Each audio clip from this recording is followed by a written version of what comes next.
Hello, welcome to a day of infamy, Pearl Harbor. I'm Dr. John David Alforts. I'm the author of Always Remember World War II Through Veterans' Eyes. My book is available on Amazon.com as well as Apple and Barnes & Noble. During the 1990s, I was a teacher with the Department of Defense schools in Bad Kreuznach, Germany. I was able to take my young family to visit many of the historic sites associated with World War II. We paid our respects to the beaches of Normandy, to the Ardennes Forest, where the Battle of the Bulge was fought. We visited POW camps and Dachau, Buchenwald, and Auschwitz. I realized as never before what was at stake in World War II, when not just democracy in the United States, but literally democracy throughout the world was on the line. Had it not been for our World War II veterans, this world would be an incredibly dark place.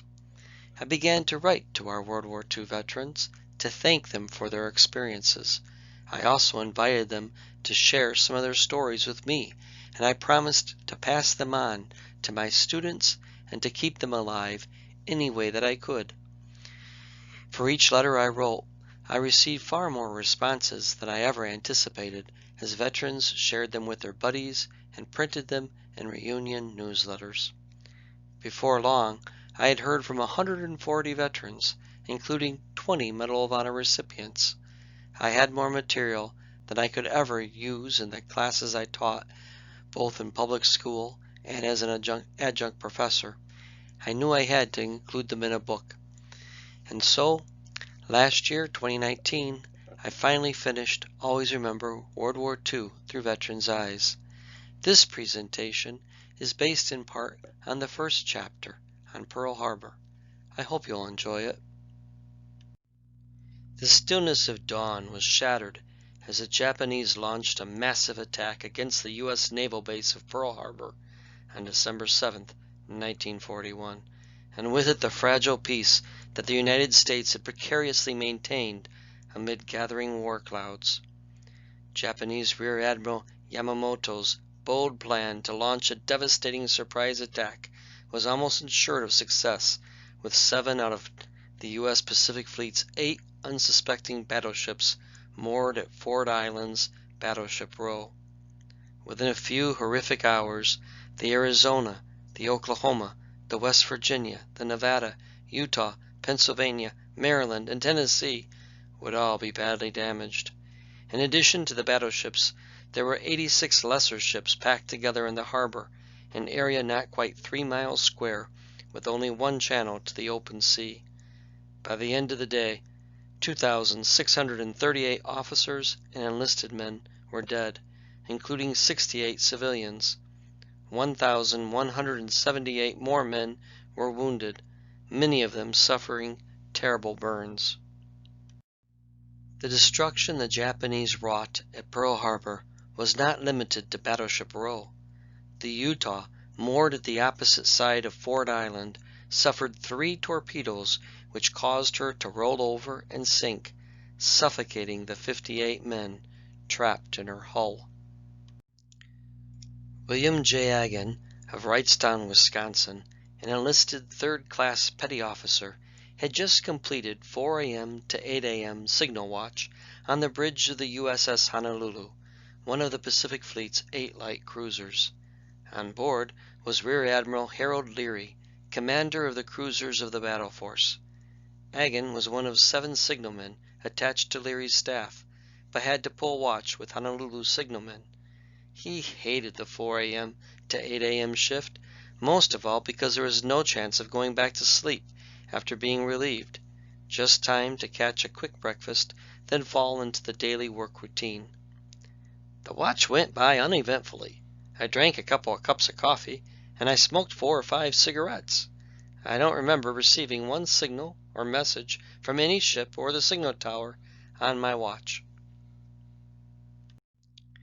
Since it was Sunday morning, and his watch was over, Agen was in the washroom getting ready to join an 8:30 Liberty Party to catch Father McGuire's sermon. I was in the washroom. I had taken my shower, and I was standing in front of a mirror with my face all lathered up, shaving. I had about half my face shaved when the bugler started playing colors over the ship's intercom. Agen recalled. The 4 USS Honolulu sailors stood silent in the washroom as they listened to the bugler, and they wondered why their officers would call the drill on Sunday morning. Agen could hardly believe the announcement that followed. As soon as the bugler finished his general quarters on the bugle, the boatswain's mate of the watch came on the intercom. He said, "General quarters, general quarters, general quarters! Men, this is no shit! General quarters!"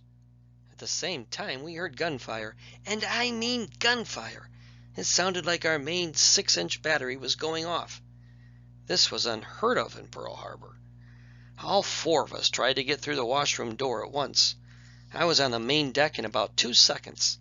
The first thing I saw was an airplane in flames going right over our ship, headed for the water.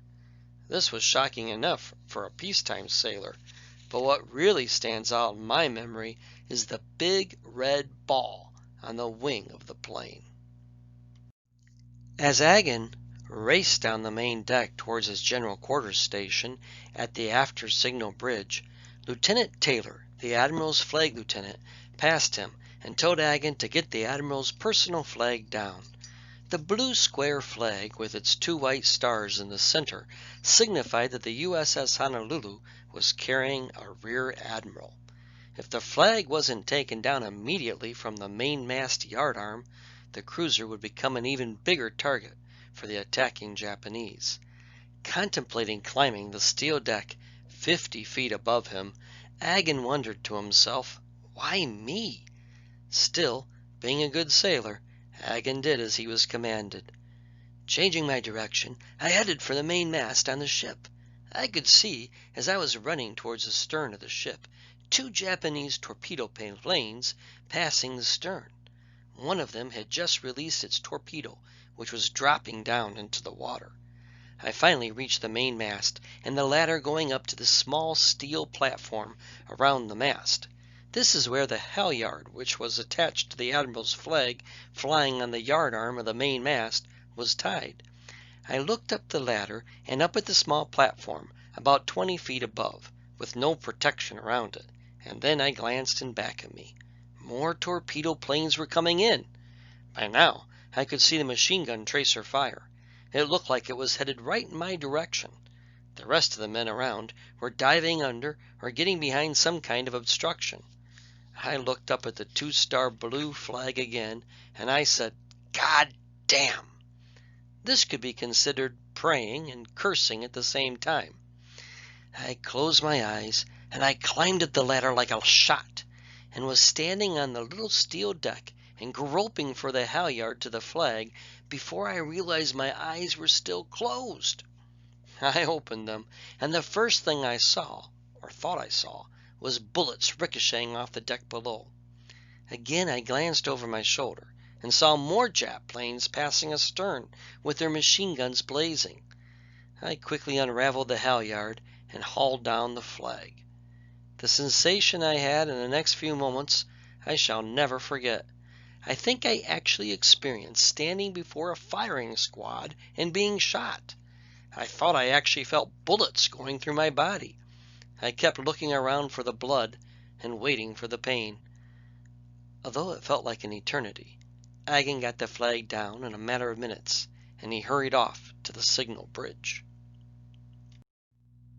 Once at the main signal bridge, Agen and the other signalmen found Admiral Leary, seemingly dazed, pacing back and forth the bridge and muttering to himself, "I can't believe it! I can't believe it!" The signal officer ordered Agen and the rest of the excess signalmen inside to the flag plotting room, whose armor plating offered protection against the enemy fire. As they all crowded inside the plotting room, an aerial bomb dropped between the ship and its dock, causing a huge explosion. Inside this small compartment, it was as if the steel deck came up and touched the overhead or ceiling, Agen recalled. I know this couldn't have happened, but that is the way it looked and it felt to me. Some were knocked down, but I grabbed hold of the chart table and I stayed on my feet.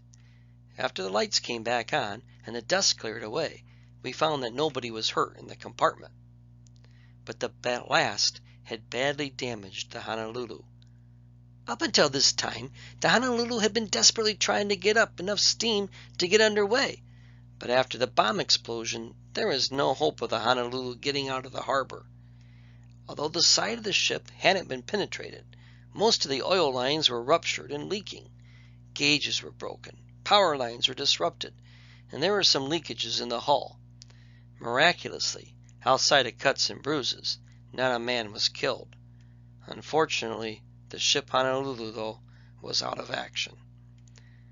In the days that followed, the Honolulu was moved to a dry dock where it was assessed for damage. Adolph Kuhn of Manteca, California. Adolph Kuhn had been on his way to Sunday morning services when the attack began. He quickly joined about a dozen other sailors who were all trying to cross the channel to their military stations at Ford Island. "We flagged down a small boat," Kuhn recalled. "It couldn't get close to the dock because of the fire, so we waded out to it. 12 of us crammed in. Our knees were interlocked. The boat started heading towards the island.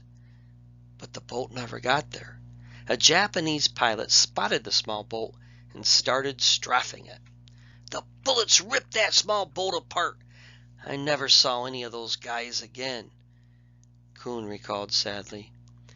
Not much of a swimmer, Kuhn clung desperately to the floating debris, and he avoided the fires burning on the black, oily water as best as he could.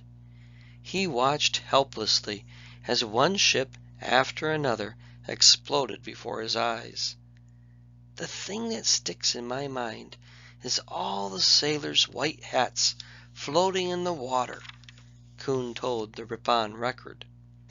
In a February 1996 letter, Kuhn also recalled, "I swam that burning Pearl Harbor Channel as I brushed countless body parts aside in that mucky, oily sea." Almost as soon as he stood up, the nearby USS Shaw blew up, sending chunks of steel towards Kuhn and hitting the nearby hangars, igniting more fires. Scared, Kuhn ran for cover temporarily in another hangar, but left when another man said it was going to blow. Leaving the hangar, he found a tractor, a welcome sight to a Kansas boy. The tractor was used to tow planes around the runway. Seeing a plane that was about to become engulfed by the fires burning around it, Kuhn hooked a tow line to it and tried to pull it away to safety. But his actions didn't go unnoticed. "As I was going down the runway, a Japanese bomber pilot spotted me. I looked up and I saw the bomb doors open, and I saw the bomb coming." Kuhn's life could have ended at that very moment, but amazingly he was spared, something he attributed to his guardian angel.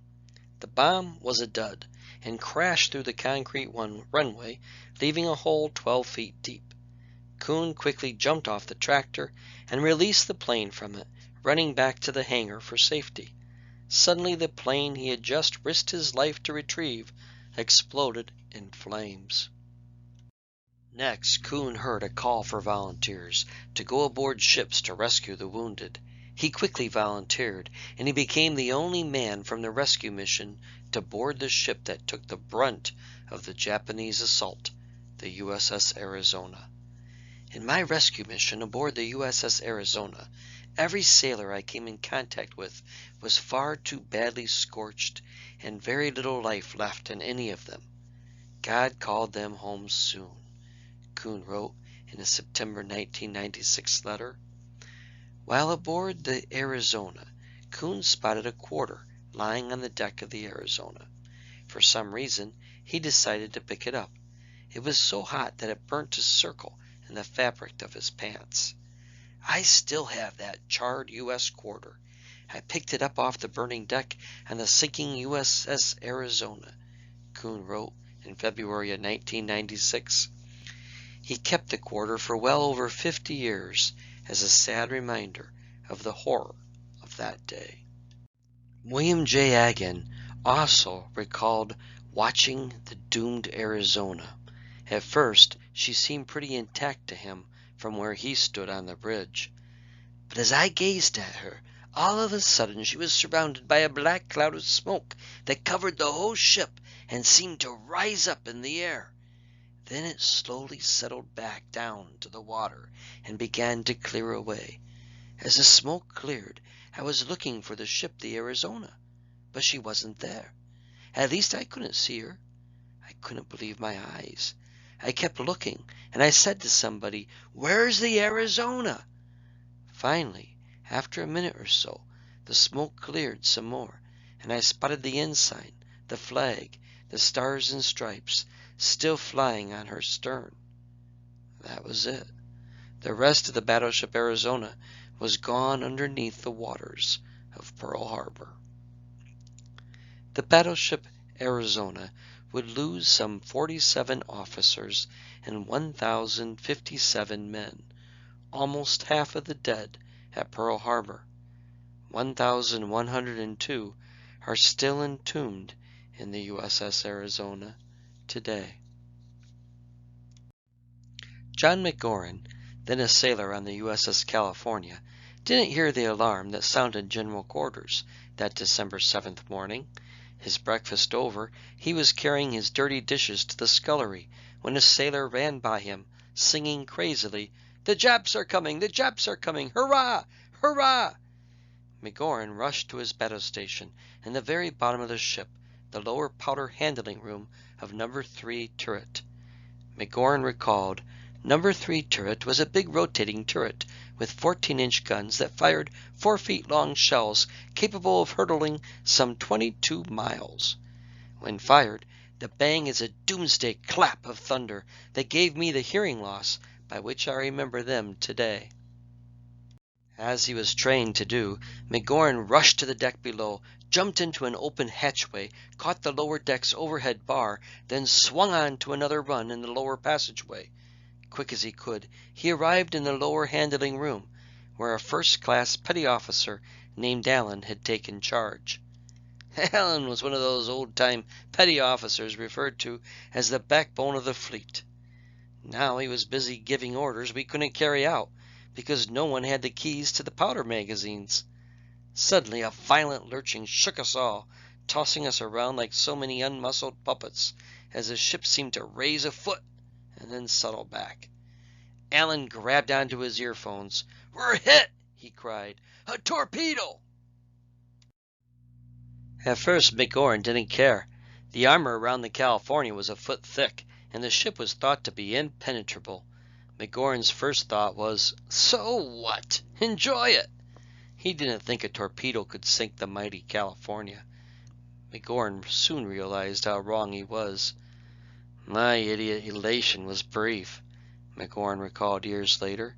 "The fuel tank next to our port magazine was in flames, and there we were, surrounded on 3 sides by powder-filled magazines. If the flames touched off those magazines, the whole ship might have been destroyed." Orders came immediately to check the temperature of the wall between the magazines and the fuel tank. When the men forced open the lock and opened the door to the magazines, they found ripped sacks of gunpowder strewn across the floor. McGoran recalled, "Fearfully, I entered, walking carefully over the debris to feel the bulkhead wall. Then I returned, reporting to Allen that the wall was cool. Allen, in turn, passed the reassuring word over the mouthpiece of his headset to the bridge. Whatever reply came back over the phones was reflected in the strain on Allen's face. He couldn't seem to comprehend. Or perhaps he didn't want to believe. He turned to us, and almost in a whisper, he said, 'The Oklahoma, it's capsized.'" 8 torpedoes hit the Oklahoma, killing 429 sailors. The men of the Oklahoma, like hundreds of others on the Utah and West Virginia, were marooned in darkness, kept alive for days by pockets of air in their capsized battleships, unable to help themselves, praying for an uncertain rescue. Banging on the hulls of their ships, a lucky few were rescued, but hundreds more died in the darkness or in failed rescue attempts as the scarce air they craved was sucked out. The West Virginia became a grave for 3 such men who, trapped inside an airlock storeroom, kept a tally of how long they survived. The tally ended the day before Christmas Eve, 1941. Before the news really had time to sink in, Alan was told over his headset of a possible fire in the upper handling room, accessed by a vertical ladder leading up from the lower handling room. McGoran volunteered to check it out, carrying a fire extinguisher up the ladder. The report turned out to be false. Upon reaching the upper handling room, McGoran found no fire and no people. Tired from his trek up the ladder, and just beginning to comprehend the enormity of the unfolding disaster, McGoran took a moment to contemplate. No one will believe all this when I tell them someday, and since I have no memory for dates, it will really sound silly. So I sat down, and with my pocket knife, I scratched on the back of my wristwatch, Pearl Harbor, December 7th, 1941. It was evident that the California situation was indeed grave. The ship was listing heavily to port, despite the engine room's work to even the ship's keel. An anti-aircraft ammunition supply line had also broke, reportedly in the CL compartment, familiar to McGoran as his sleeping quarters. McGoran and 2 other sailors agreed to do what they could to fix the line. As McGoran prepared to set off, the lights in our handling room flickered, and they went out. For a few moments we were in total darkness. Then red battle lamps went on, dimly, but giving enough light so I could make my way about.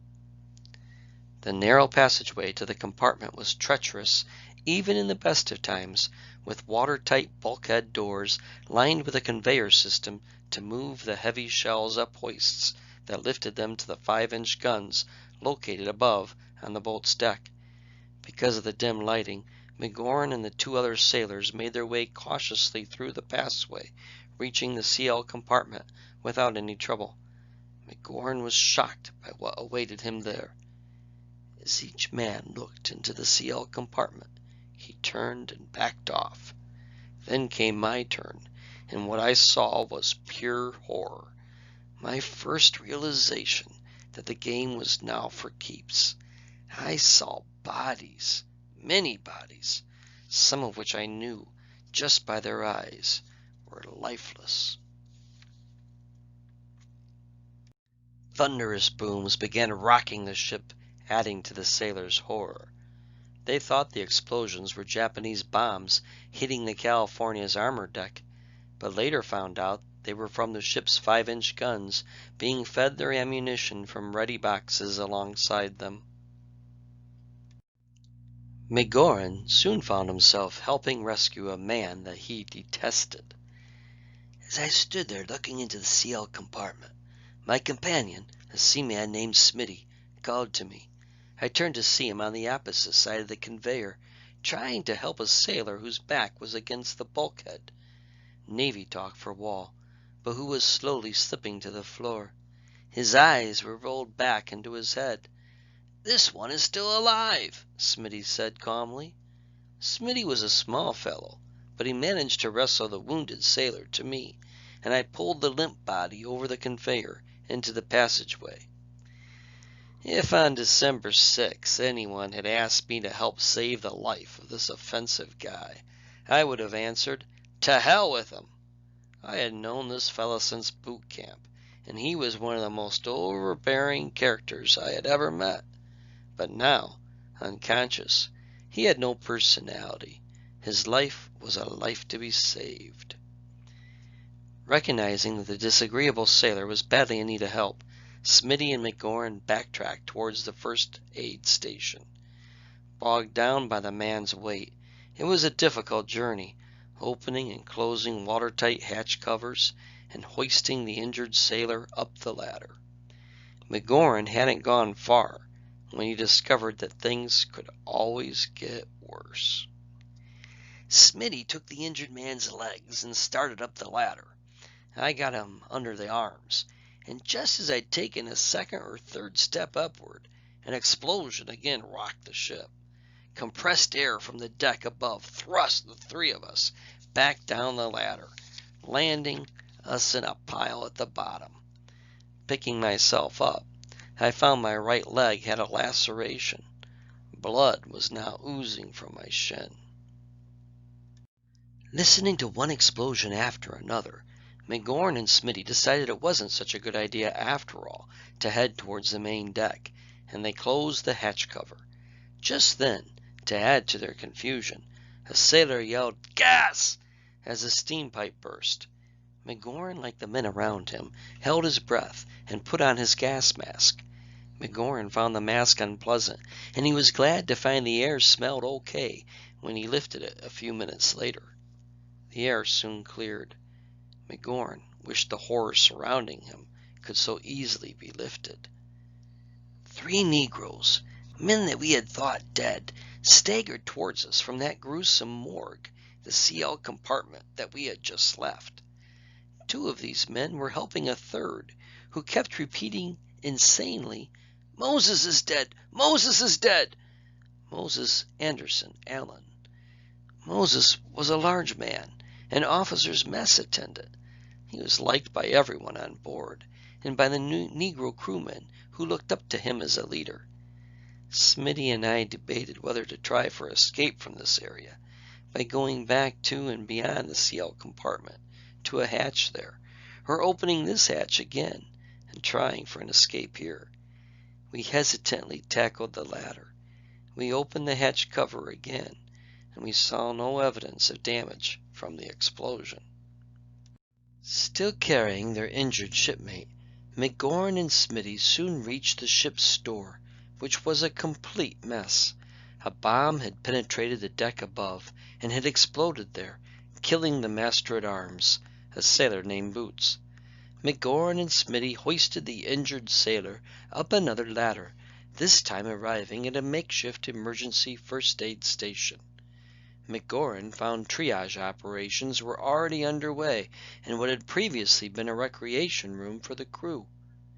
We laid our patient on the floor. A chief petty officer, whom I recognized as one of the black gang, the engine room crew, came over and with great authority asked if he were alive. "We think so," I said. "Then get him out of the way," ordered the chief. "Slide him under the table where somebody can't trip on him." Then the chief went back to directing and sorting the living from the dead. As men brought their downed shipmates in, the chief would say, "Dead or alive? If they're dead, take them into the other room and throw them on the dead pile." He repeatedly made rounds of the room, inspecting bodies. "This man is dead. Get him out of here." Normally, the cold, hard manner would have been resented. Now I only could feel admiration for his efficiency. Although 50 men had died in the explosion from the anti-aircraft ammunition magazine alone, the shipmate that McGoran carried could count himself as one of the lucky ones. A week after the day that would live in infamy, McGoran learned that his shipmate was recovering with a broken back. McGoran recalled that Father McGuire, Catholic chaplain for the fleet, and credited with having said, "Praise the Lord!" and "Pass the ammunition," during the attack, entered the first aid station and headed towards the demolished ship's store.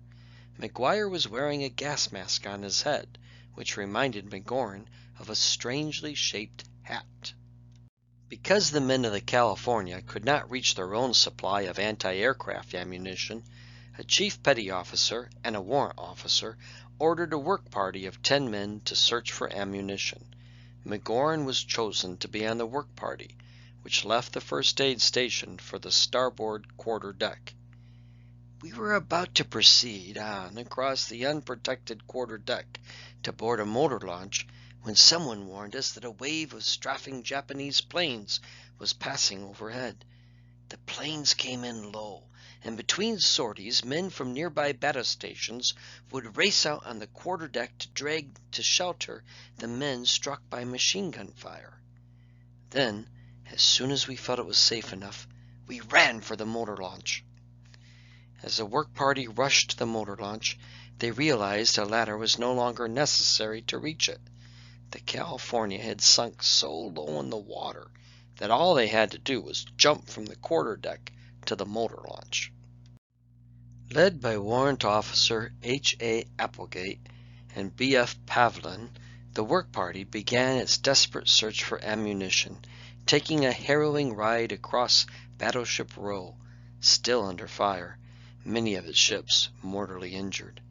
The coxswain directed the raft towards the Maryland, astern of the California, because she was the closest ship and seemed to be undamaged.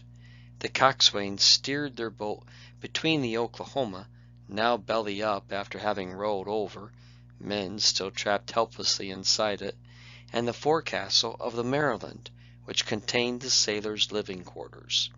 The work crew shouted up to the sailors of the Maryland that they needed ammunition, but to no avail.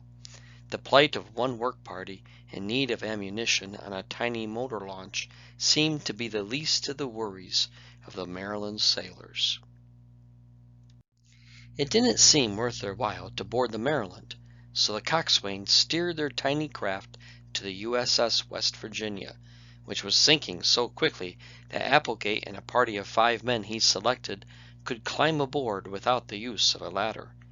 McGoran remained in the boat, its engine still running to keep it alongside the West Virginia without actually tying up to her, as he watched Applegate and his men cross under the big 16-inch guns and disappear starboard side. McGoran recalls being shocked when suddenly the forecastle shot up in smoke and flames. An officer in his white uniform appeared engulfed in the fire. Someone on board shouted to us, "Get out of here! The ship can blow up at any minute!" Despite being separated from the crew they had assembled to find ammunition, Warrant Officer Applegate and B.F. Pavlin would both survive and would receive a commendation for their attempt to find ammunition while under fire. The coxswain did not need to be told twice. He was in such a hurry to back up the launch that he didn't notice that he was heading straight into the belly-up Oklahoma's huge propeller. McGoran tried to warn him. I yelled at the coxswain to reverse the engines. At the same time, 2 of us clambered to the tiller deck and scrambled over the taffrail. With one hand grasping the taffrail, we stretched out with our legs, and with our feet we reached to shove against the Oklahoma's propeller. The effort prevented damage to our motor launch. As the coxswain pulled away from the propeller, the crew spotted a sailor in the water, struggling to avoid the burning oil that was fast closing in on him. The coxswain declared he was going after the man. Fearful that the West Virginia was going to explode at any minute, another sailor objected to the rescue, as did McGoran himself. The coxswain ordered them both tiller deck and proceeded with the rescue. Somewhat embarrassed, McGoran later recalled, I complained no more, and I stayed right where I was.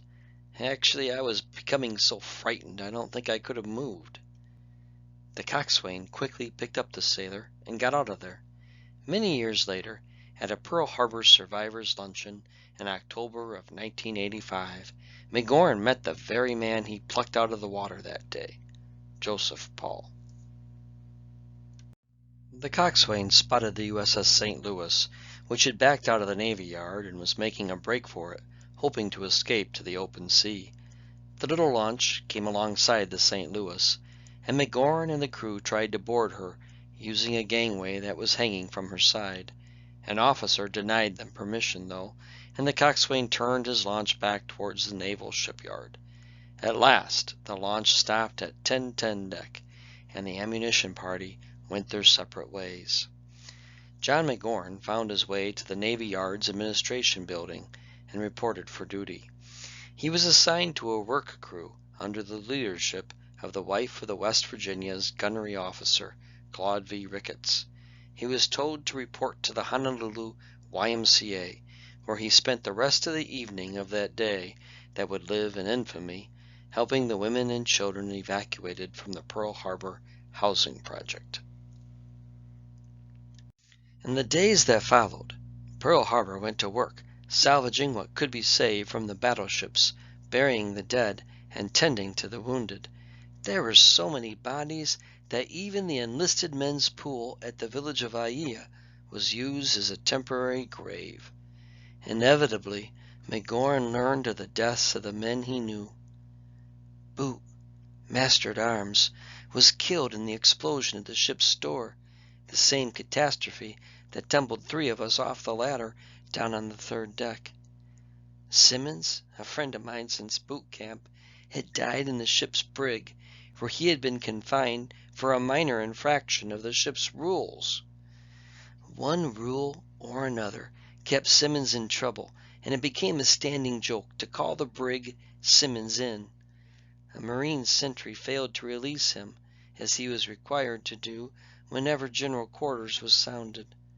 It was no place to visit, and it was surely no place to die. McGoran, like many other sailors, was given a cot in the days that followed the attack in an airplane hangar alongside Ford Island's runway. As he was walking one night, he saw a friend of his named Pullen. I warmly greeted my friend Pullen, slapping him on the back. Pullen had an identical twin brother, Roy Alford, who was aboard, and the two were devoted to each other. When you saw one, you knew the other was nearby. They were 2 of the hardest of workers when ordered on a working party. Never a minute did they ever shirk a duty. Pullen sat in a pitiful trance, staring fixedly into space. Someone whispered to me, "Knock it off! Haven't you heard?" Pullen's identical twin brother Roy had also been killed in the attack. 1 week after the Japanese attack on Pearl Harbor, McGoran was assigned to the USS Detroit, a light cruiser that would become his home until the end of the war. The Detroit would participate in the retaking of Amchitka, Attu, and Kiska, and the Aleutian Islands. Aboard the Detroit, McGoran would have the unusual distinction of being an eyewitness not only to the start of the war in Pearl Harbor, but also its end, as the Detroit entered Tokyo Bay on September 1st, 1945, and anchored alongside the USS Missouri to observe the surrender ceremony the following day. While Pearl Harbor was America's most devastating blow on December 7th, it was by no means the only one. Even as Pearl Harbor was still smoking, Japan launched coordinated attacks on vital U.S. possessions across the Pacific, including Wake Island, the Philippines, Guam, British Malaya, and Hong Kong. The Japanese wasted no time in setting their sights on the Philippines, then a territory of the U.S. At 10:30 a.m. on December 8, 1941, 108 Japanese bombers and 84 fighters descended upon Clark Field just northwest of Manila, where they found, to their delight, American fighters and bombers neatly lined up, row after row, like clay pigeons on a runway. The attack was devastatingly effective. 105 of the 300 U.S. aircraft on the island would be destroyed, along with 80 servicemen dead and another 150 wounded. General Douglas MacArthur had lost half of his Pacific Air Force in the first moments of the war. MacArthur's forces, though, would hold out much longer, stubbornly resisting the inevitable, retreating first to the Bataan Peninsula, then to Corregidor, before the final, painful surrender of General Jonathan Wainwright on May 6, 1941. Hattie Brantley was not the least bit concerned about war when she arrived to her new posting, fulfilling a dream to be a nurse at Fort McKinley Station Hospital in the Philippines.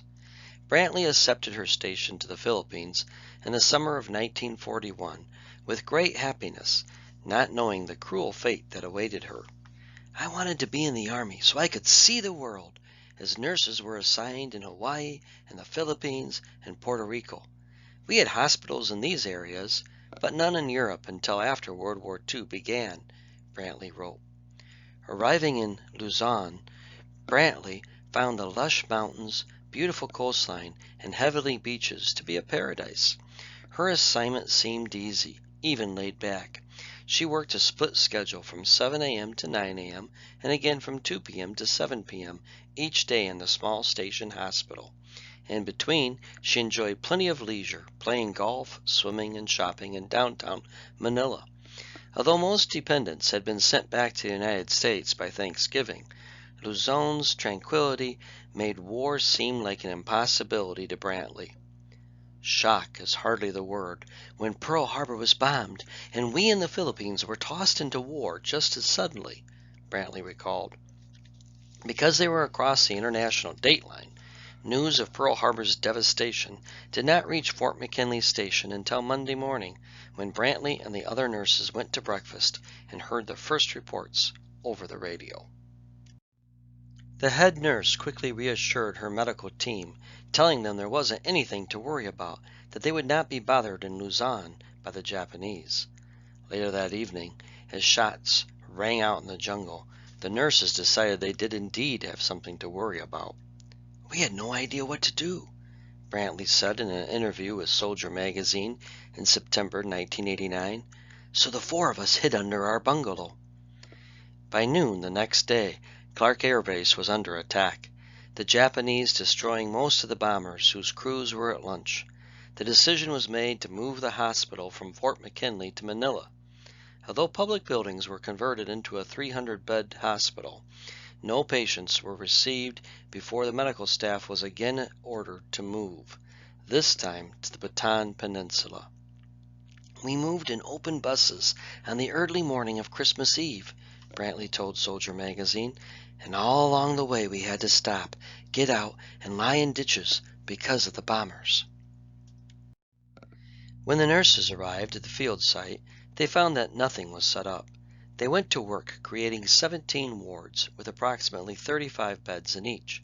The wounded began arriving, crowding the tiny Field Hospital No. 1 before work was even done setting it up.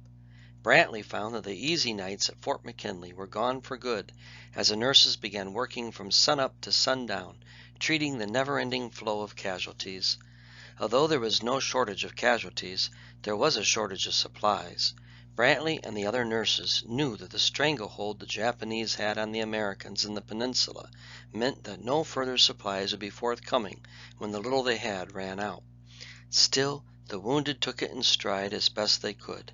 Hantley recalled one badly injured soldier who seemed more concerned about her than he did his own life-threatening injuries. "I remember a sweet boy from the Midwest who lost all 4 limbs. I stopped by as often as I could. Once, after a quiet talk, he said, 'What's a nice girl like you doing in a situation like this? You shouldn't be undergoing these hardships.' Can you imagine? He said that to me." The Americans could delay the Japanese advance, but they couldn't stop it, and were pushed further and further south, until by April, orders came from the hospital commander to move the nurses and as many soldiers as they could to the tunnels of Corregidor Island, aptly called the Rock, at the mouth of Manila Bay. Then, on April 9th, General E.P. King, in command of American and Filipino forces on the island of Luzon, issued an unconditional surrender of the 76,000 troops, 12,000 of them Americans, remaining on Bataan.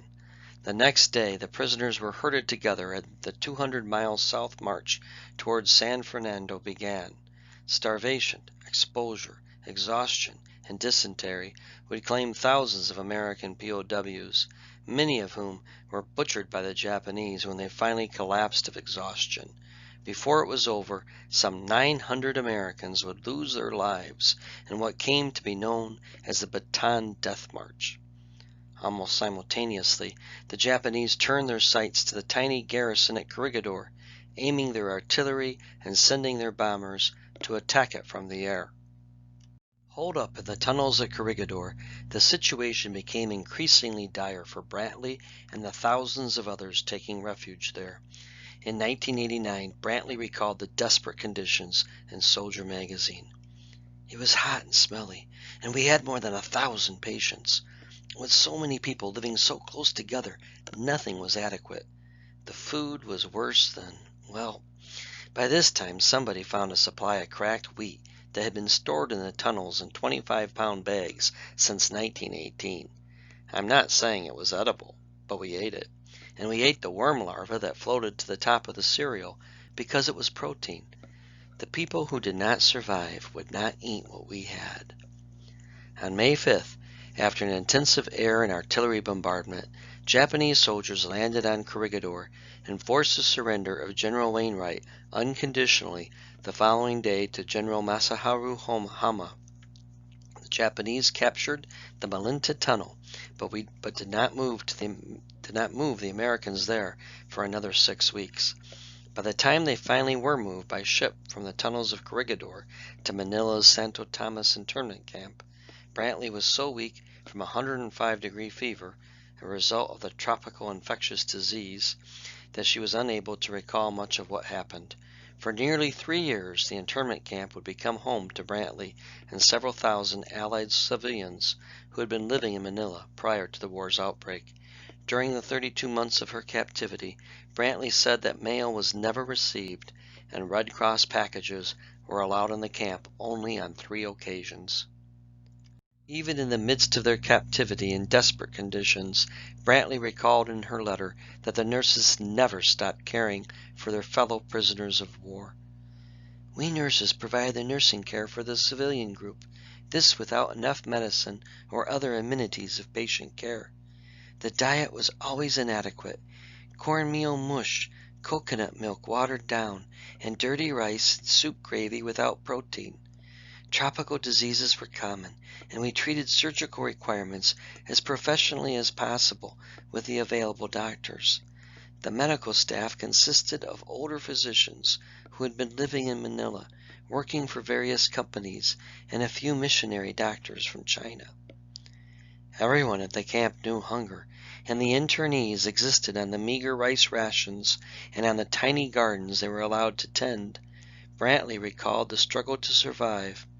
"Outside vendors were allowed in camp with fruits and local vegetables, but most people did not have money to purchase. How we existed and survived the almost 3 years is due to the grace of God and the ingenuity of those in charge, begging, borrowing to get food for the internees." On February 3, 1945, the 1st Cavalry Division made a mad 114-mile dash in just 60 hours from the Lingayen Gulf to the outskirts of Manila to rescue the 4,000 internees at Santo Tomas. In the firefight that followed, several internees were killed before the Japanese garrison was overwhelmed. Brantley recalled, "God had his hand on the group, and all the nurses survived, a total of 67 Army nurses and 12 Navy nurses. We were the first group to be evacuated. We were flown out in a C-47, taking off from a city street, and we island hopped home. They gave us time to recover a bit, adjust to the idea of freedom, and by the time we got to San Francisco a few weeks later, we looked almost human." Despite her ordeal as a prisoner of war, Hattie Brantley decided to continue her career with the Corps and remained in the Army until retiring in 1969, having served for almost 30 years in Germany, Italy, and all over the United States.